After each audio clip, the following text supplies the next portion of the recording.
Welcome to Podsauce, everyone. I am Alesha Renee. And I'm Dax Holt. This is your podcast discovery show. It is Black History Month. I liked it. I liked the As tunes. you should. As you should. And if you didn't, this is not the month to not like it. Okay?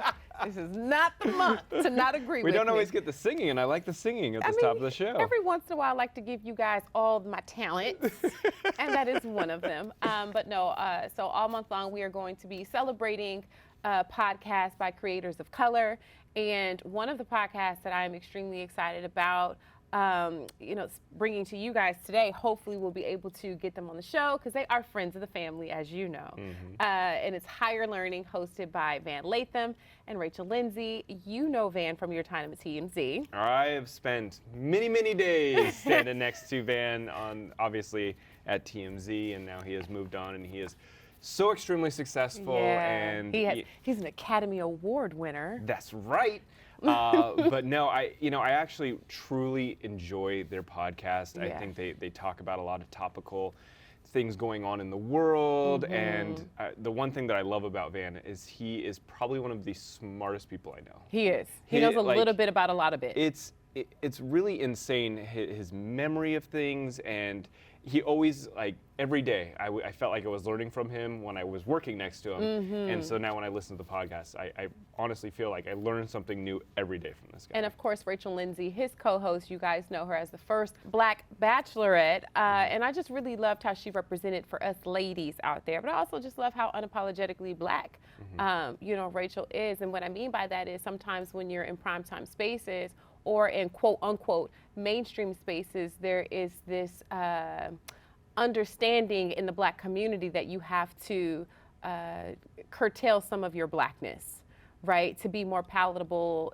to middle America. And I just love that Rachel doesn't do that at every turn. So Higher Learning is one of our podcast picks that you guys should get into. They talk about everything from pop culture to politics to life. It's such a good one. I was listening to the recent episode about Whoopi Goldberg, and they had Peter Rosenberg on, and it was such a good eye-opening conversation between these three people, and just the views of one aspect. And I just sat there and I was like, that was real. I didn't think about it from that view, or I didn't think about it from that perspective, and I really enjoyed that podcast. So I was about to ask you too, as someone from the Jewish community, how you felt if you were able to check that episode out. I loved it. Yeah. I loved Peter's perspective on it. I figured you would though, because you're all about nuance too. Yeah. And you're all about I don't think that that's what they meant. This is what they meant, and this is how we can go about getting to the bigger overarching issue. The bigger picture, and also looking at the person's heart and how they've represented themselves for so many years, and you have to take that into account with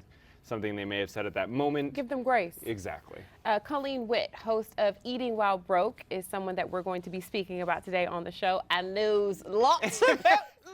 I love the whole concept of this podcast, speaking to people who have become successful and kind of where they started and the meals that they were eating when they weren't as successful and how they got there. The whole concept is brilliant. I'm really excited to talk to her. I mean, you go from beer to champers, just like that. Beer to champers. Beer to champers, and so much more coming up. We'll have a bunch of recommendations during this episode. So do not go anywhere. This is Podsauce. Happy Black History, my people.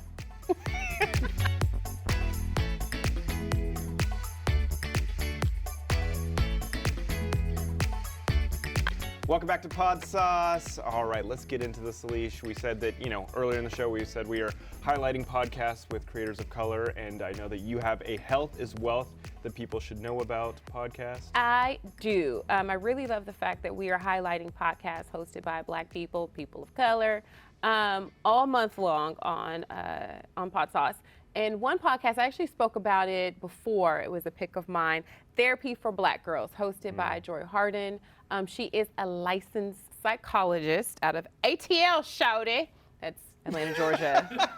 For all of you who are not hip to the lingo, it is Atlanta, Georgia. But I really love it because one, as a mental health advocate, I am excited about the space that we are taking up, and by we I mean Black women, and taking onus in being okay with not being okay.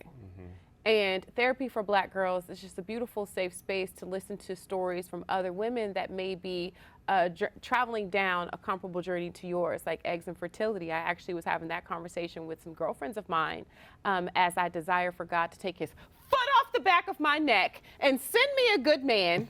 But meanwhile, back at the ranch while I'm waiting, these eggs are aging, honey. So, I was going somewhere with this story. And so I say all that to say these wrinkly eggs are just getting up there, getting some gray whiskers and such. I actually had to have that conversation with some girlfriends of mine. What does that look like? And fertility preservation. She has another episode that is geared towards finding your authentic voice. And I think that's important because I've worked in brand settings. I've worked with brands for forever as a host, then as a brand ambassador when I'm Alesha, quote unquote, Alesha Renee as an actor representing certain things. And it has taken me a long time to be this version of me, right? Where I can speak about things that make me feel uncomfortable and not feel like I have to whitewash that to be palatable to my white counterpart, to my white counterparts or my counterparts who are not of color. And so I really like Therapy for Black Girls because it's you get to be a fly on the wall to a lot of issues that we're all journaling down, and it just feels good to not be alone. I was gonna say, we've talked about a lot just how important mental health discussions are, especially finding a podcast that you can relate to that helps. And some people, they don't even know that they need the help until you start listening to a podcast like this and you go, wow, there's so many gems in here that I can apply to my life and help me be a better version of myself. And I know that you've talked about this podcast a couple times, on air, off air, because you truly enjoy it. So I think it is a great recommendation that you truly feel from your heart. We just have to take the pressure off of ourselves feeling like we have to show up put together. Like that is so boring, and it's so, and I'm not trying to be cavalier about that. What I mean by it being boring is just no one is walking through life 100% okay. Like who does that? There's a lot of struggle, and I think that's the thing. There's a lot of struggles that you just don't see. Right. And people hide those, and it's not a bad thing to have struggles. Everyone has struggles. Right. Talking them out is something that can really help people. Yeah, and sometimes you just can't get around that curve on your own. So Therapy for Black Girls is my Health is Wealth podcast pick. You guys definitely want to get into it. And since you're getting into things, get into what we're doing on our YouTube page. Go to youtube.com/thepodsauce, because that's where we bees. Hit like, subscribe so you can see all of this brown sugar in person. And my boo over here. White sugar over here. My dazzling white king over here who supports all this foolishness over here. Don't go nowhere, guys. We have so much more. This is Podsauce.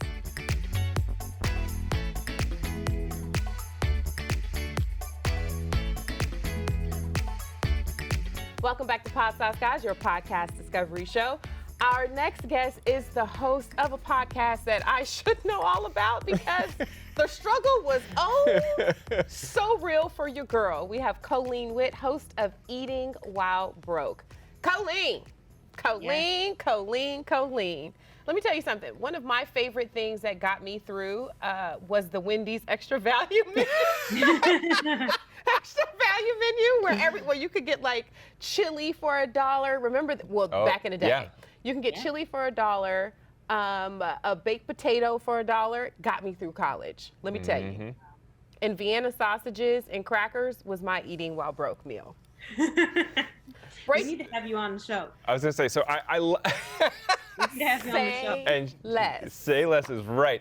No, so the whole premise of this podcast, Eating While Broke, is a podcast that talks to someone who has made it big in their industry and what they did, what they ate, what they survived on while they were broke. And they're actually cooking it while doing the interview. And so Coline is there and they're talking about ingredients and how maybe this recipe helped in some way in their life. And it is such a brilliant idea because I love like success stories, and I think everyone kind of does. Yeah. But this is a real way for, I think, a personal success story. Like, this is where I was, but this is where I'm now. Did I explain that correctly? You did it very, very well. I'm very impressed.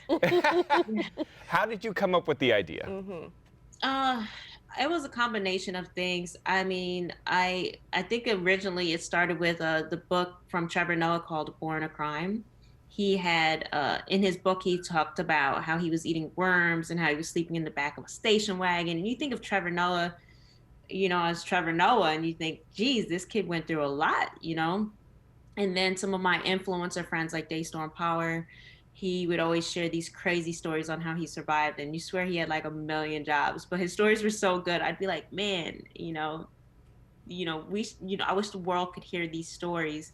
And then when COVID hit, my business, like most of my friends that are entrepreneurs, all their businesses got hit really bad. And during that moment, I myself was extremely depressed and sad about it. And I own an events company, so we were like the first one on the chopping block for COVID.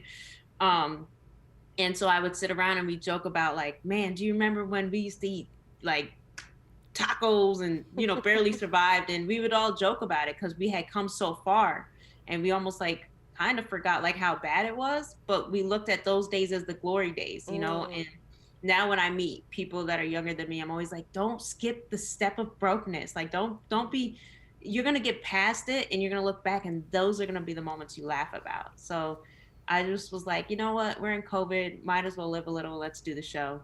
And so that's how it came about. I love that you said, don't skip the step of being brokenness. I mean, for some of us, we grew up poor. There was no skipping that step.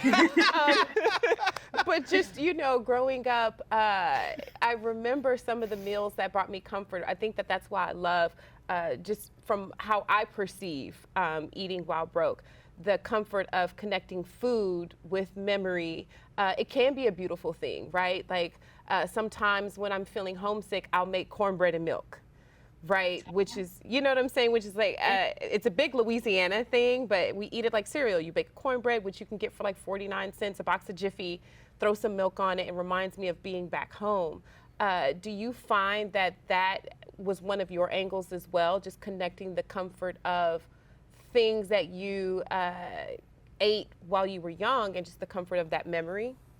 Yeah, that to me was one of the pivotal moments to get talent or entrepreneurs, all these successful people, to kind of go right back to the root of the vulnerability state. I felt like the food, the meal was that staple that brought them out of their comfort zone.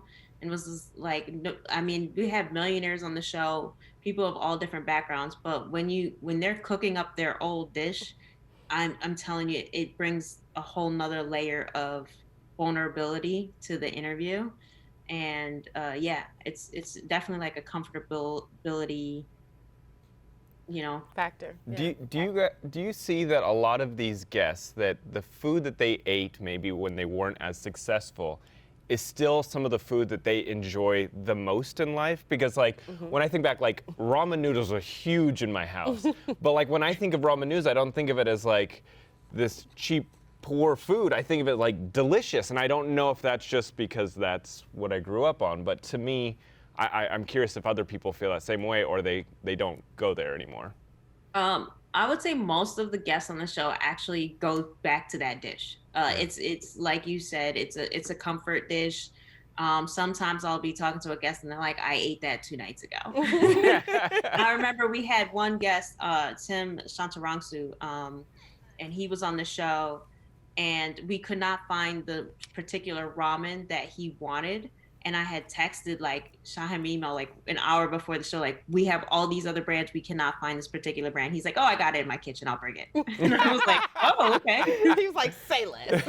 Say less. It was like problem solved. And I love that. I love that when a guest is like, they still eat it, and they're attached to the dishes. And I've learned that, some people say, well, you have Eating While Broke, you're going to come across the same meal. Everyone, based on their background, has a unique twist to their dish. Or you can see, I've had seaweed and paper, and just like, depending on their background, it definitely tweaks on the type of dishes and where they were, whether they were in college, whether they were poor growing up, or what have you. I'm curious, you go from what you could afford at that time in their life. Do you ever ask your guests, now that they can afford anything, what their meal they go to is now? Like, Oh, that's a when the good one. funds are endless? No, I haven't asked them, but I'll make sure on the next couple of interviews, I'll definitely ask. Just what curious they- to hear the and I'll- contrast. yes, to see the contrast. Yes. That's a good And one. is there anyone that you've maybe heard their story or you know of their story that you want to have as a guest on your show eventually, kind of like a dream guest for you? My dream guest is, I'm gonna just throw up two names. It's Trevor Noah. Obviously, he inspired the show. I would love to have him. I feel like his story is truly amazing, especially because he's from South Africa. And then my favorite artist of all time, and you can ask anyone, they're gonna know the answer. It's always gonna be Jay-Z. I would love to have Jay-Z on the show. I feel like he had an incredible journey. And of course, I would love to have him on the show. Coline, you got to tap into your resources. This is under I'm Black trying Effect it. Network. Tell Leonard to get it together and bring, especially Trevor. That should be an easy get.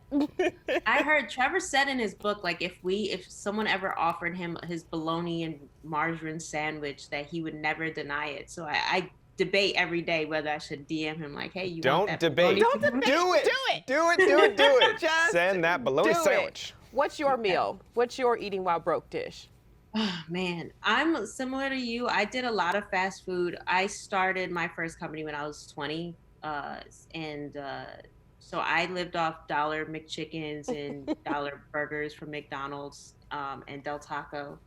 That and ramen was pretty much my go-to. Now that I'm older, I cook, but back then I didn't cook. It was so much cheaper to spend $2 versus buy a bunch of ingredients. That's true. Yeah. Fair. That was my Very, very approach. true. Coline, us being a podcast discovery show and you being a host of a very successful podcast, is there any other podcasts that you're listening to that maybe our audience would love to hear about? I love Drink Champs. I'm a big hip hop head.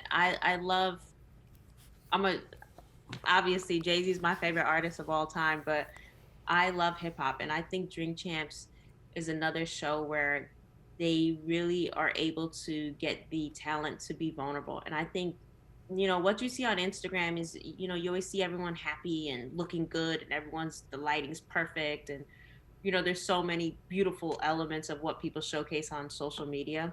To see talent go to a vulnerable state is a beautiful thing. And I think Drink Champs does a really good job at, getting people to smoke and drink and spill the tea. And I love it. I love it. I'm here for it. Thank you so much, Coline. That is Coline Witt, host of Eating While Broke. That is a Black Effect Network podcast, and you guys can check that out wherever you get your podcasts. And we'll go ahead and we'll pull up a link on podsauce.com directly to her podcast. Check it out. I preferred the Janina interview. It's good. Good. I'm a big fan of reality stars, social media people. So that was a good episode. We'll put a link directly there. Don't go anywhere. We'll be right back. This is Podsauce.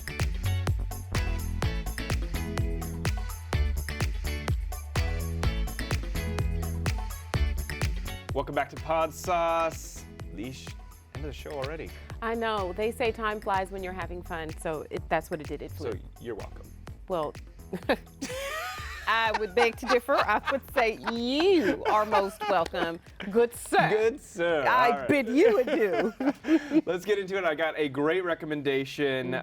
This podcast was really good. amazing, really good. So I want you guys to check out Code Switch. I'm going Yeah. to get right into it. Code Switch, just as a little example of what it is, this is an NPR podcast, and it's a, let's say, fearless conversations about race hosted by journalists. And the episode that I would highly recommend people to go listen to is called A Whiteness That Is Only Skin Deep. Oh my gosh, I Did you listened listen to that it? one too. That one was a really good one. It was so. I'm it was curious to hear such your an in-depth perspective on look. it. So, the episode was a lot about people that had albinism and their journey through life. There you go. And the way that they are perceived by other people, the way that they perceive themselves, and not feeling like they fit in.